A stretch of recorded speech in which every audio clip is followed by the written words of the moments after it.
Hey guys, what's going on? Andrew coming at you, and in this one, I thought it'd be fun to go through some of the old comments I have about my video on how I view guns in America after living in Sweden and just being in Europe in general.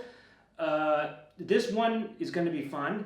I believe America has a problem with guns. Please, YouTube, do not demonetize me. I will try to keep this one as PG as possible. I'm just going to go in and read some of the comments I hear. A lot of these are the same arguments I hear again. What annoys me the most being American, I think it annoys most Americans, is every time something happens in America, I think you know what I'm getting at, some kind of big thing happens, we try to have a discussion about it and it just gets shut down, and the people that really love guns all the time and the big industry there, they shut it down, and then there's no common ground that we can find. And it gets so extreme that it's just annoying. So I'm going to read the first one here as best as I can. Andrew, you are profoundly ignorant. The CDC says 1 to 3 million lives are saved by firearms every year in the U.S. Also, most of the murders are committed with illegally owned guns. You can't take those away by outlawing them. Countries that have outlawed firearms have seen a drop in killings with firearms, but an increase in violent crimes and murders. Oh my gosh, this is it's hard to read this one. What matters some murders are, a person is murder the issue? You do realize that mass murders are committed by vehicles as well. The U.S. is number 1 in firearm ownership and 28th in firearm deaths. The countries ahead of the U.S. have guns either totally banned or severely restricted. Okay, I'm just going to stop there. Just making up statistics isn't how statistics work. But let's go through this. I love this CDC argument. I've heard Steven Crowder use this argument. I would love to debate Steven Crowder, but let's face it, I have half a brain, so he won't ever debate me on this. But he used this a couple of years ago. I hear the CDC study all the time, and it's super interesting because this study is over 25 years old. It is from 1996. I think most people would agree that we shouldn't look at something over 25 years old and use that as a fact, and that we've had problems with you-know-what recently, and that have continued in certain non-gun free zones. Again, don't want to get monetized.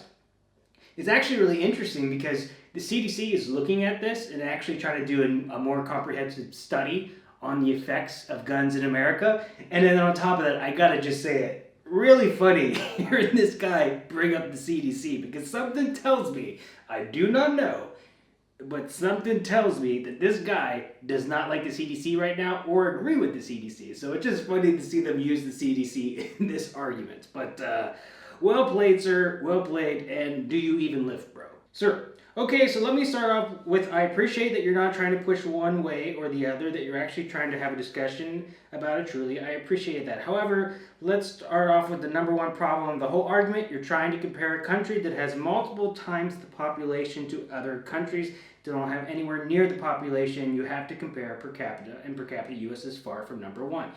Okay, I'm not going to read this one anymore because I'm getting to the same point here that this person is making, and I always find this one to be interesting as well. I find it always interesting that people on the pro-gun side always say that it's unfair to compare. So I will say, okay, let's take Europe as a whole, and it doesn't even come close to the issues that are going on in the United States. But it's interesting that I'm never allowed to talk about how Sweden does it, and I see this argument. But people on the pro-gun side will tell you, they'll always bring up Switzerland. And they'll talk about how they have a lot of guns, and there's no issues there. What they won't tell you is they have bigger regulations than us. You have to go through mental health background checks. You can't get access to a firearm if you have a history of drug addiction, for example. They don't go in and talk about that. It's interesting because that country is actually smaller than Sweden, and they always use it, or they bring up the Czech Republic. I think we can look at those countries as a model and see how are they doing it, and move forward to make a difference in America. But even if we're looking at Europe as a whole, let's just take all the EU countries, because I think the EU countries are all very similar in the way that we do things. It's not even close. It's a silly argument. When you're looking at the gun issues in the United States, there is a problem, and you can't just continue to make up statistics. Dude, you totally missed the point of the Second Amendment. There's not a gun problem, there's a people problem. Do you actually think criminals will follow the rules of new legislation when it comes to firearms? No, the only person you would be affecting is law-abiding citizens. We already tried the assault weapons ban and it failed horribly after 10 years. You said it yourself. We aren't doing nothing there. There's already heavy legislation on firearms. You're right, sir. Why do we have speeding laws or seatbelt laws or laws in general? I mean, why do we have laws against murder? I mean, murderers are just going to murder anyway, so we shouldn't try anything. With that logic, we should have no rules. I don't want to live in a society without any rules. The issue here is, even when we're talking about the assault weapons ban, yes, but I think that we can agree that since that ban has lifted, we've seen a certain number of a certain kind of firearm that's been used a lot more in certain situations that are not good, and it seems to be the weapon of choice. But what these people don't want you to know, and what always gets brought up in the debate, is actually handguns are the major issue in the United States, and something that causes more damage. Makes sense, really, because if you're a bad guy or a good guy, you maybe want to have that gun concealed. So that is something that Americans are going to have to look at and debate and decide. I don't think we can look at the assault weapons ban and say that it was a complete failure at this point, when we can see now it's the new favorite weapon of some of these nut jobs. So, yes, we should just continue to do nothing because that's working so well. So, let's not try anything. Yeah, okay. Again, when you live outside of the United States, this isn't a problem in the rest of the world for a reason. Besides few isolated instances like in Paris and Norway, they don't happen. You know, I actually saw Stephen Crowder say that Norway per capita has higher gun deaths because he brought up one specific incident to fix his argument. I mean, the guy's a nut job. All right. The place that your argument goes wrong is if you assume if there were no guns, there would be less murder or suicide. People are murdered every day with knives, shovels, hammers, the like. The gun is not the problem. The heart of people is the problem, and the lack of God in their lives. Yes, that must be the case. If we all had Jesus and still had our guns, we'd have no issues. According to the website, the U.S. gun death rate is 3 times that of Sweden. Sweden is 10th in guns in the world. Again, I'm going to put some statistics up here. So if people want to murder, they will, with or without guns in the U.S., the problem I see, the murders do not really get punished. If they are found guilty, they should be put to death right away, and they would slow the murder rate down. You're right.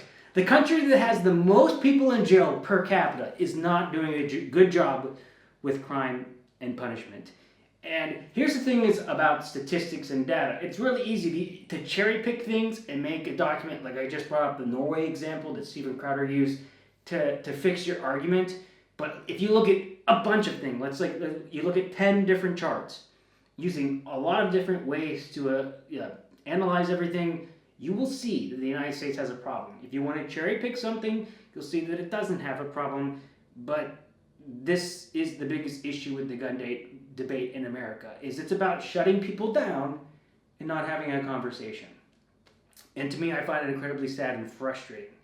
I'll go to the last one here, because this is always my favorite. Are you mental? No guns in New York City, lol. Imagine, people always say, the big argument, hey, it's amazing how these horrible incidents always happen in gun-free zones. You know, imagine this, guys. You can leave a gun-free zone, or New York City or Chicago, drive a few minutes outside of the city or outside of these gun-free zones, and purchase a firearm and drive back into the zone. You know? Isn't it interesting that most of these big incidents that happen in the States, these weapons are purchased legally? Imagine that you can bring them into those areas and still cause havoc. All these points, as you can see, if you actually start to use logic, you can break them down. I'm not saying I'm going to give you exactly what the answer is, but we should try something. It's incredibly embarrassing and frustrating to see America continue to have this problem. And what's worse is the people that are so pro it can't find some common ground. We can't find common ground as a society. It's the biggest problem in America right now, and I even worry doing videos like this because I don't want to throw more gasoline on the fire. I just want to say, once you get out of the bubble of America and you look around, you have to say, wow, this isn't happening in the rest of in Europe. It's not happening on the same degree. Why is that? And then you try to get a firearm and you're like, whoa, that's a lot of paperwork and work I got to get through just to get that firearm. So, I'll leave you with that. You guys can tell me what you think in the comments below. Thank you to all the bald guys and sunglass guys for giving me your opinion. I appreciate it. Really nicely done. And I'll see you guys in the next video.